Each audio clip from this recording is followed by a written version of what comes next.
Элементийн бүтэц зохион байгуулалт. AutoScript програм төслийн орчинд агуулгад гэж буй бүхий л элементийг удирдан зохион байгуулахын тулд дараах дөрвөн шатлал бүхий бүтцийг ашигладаг. Үүнд категори буюу ангилал, family буюу бүл, type буюу төрөл, instance буюу загвар. Та төсөлтөө шаардлагатай элемент үүсгэхийн тулд эхлээд тухайн элементийн категорийг тодорхойлох хэрэгтэй. Категори нь элементүүдийн ерөнхий ангилал юм. Үүнд хан, хучил, баган, дам нуруу, шугам, хоолой, кабель, тусгаарлагч хоолой зэрэг модель элементүүдээс гадна хэмжээ, текст зэрэг annotation элементүүдийн ангилал орно. Revit-ийн орчинд цөөн тооны категорийг урьдчилан үүсгэсэн байдаг. Харамсалтай нь та тэдгээрийн нэрийг өөрчлөх, шинээр үүсгэх, устгах зэрэг засвар өөрчлөлт хийх боломжгүй. Категори нь програмын орчинд хатуу кодчлогдсон элементийн бүтэц, график зураглалыг тодорхойлох ерөнхий ангилал юм.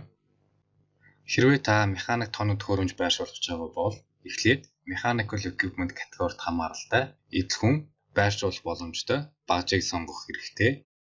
Дараа нь үүсгэх гэж буй механик тоног төхөөрөмжийнхөө family-г зөв тодорхойлох хэрэгтэй.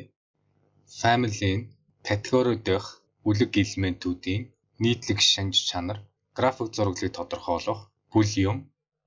Жишээ нь механик тоног төхөөрөмжийг дотор нь sense, ус халаагч, насос гэх мэт бүлүүдэд хувааж болж байна.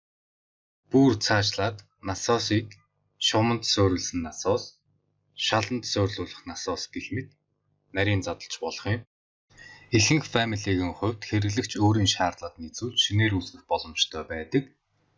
Тиймээс та өөрт шаардлагатай family-г зөв тодорхойлох нь чухал гэдгийг анхаараарай. Дараад нь та өөрийн байршуулахыг хүсэж буй тодорхой нэг type буюу төрлийг сонгох хэрэгтэй.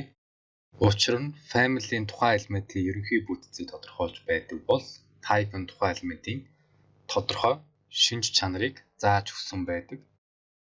Жишээ нь шуман насосны хувьд хүчин чадлыг тодорхойлохдоо литр секунд болон метр гэсэн нэгжүүдийг ашигласан байна. Харин гучлалтанд суурлуулах насосны хувьд литр секунд, килопаскал нэгжүүдийг ашигласан байна. Та төсөлдөө тодорхой нэг family-гийн тодорхой нэг төрөлд хамааралтай элемент үүсгэсэн бол үүнийг тухайн элементийн instance буюу загвар гэдэг.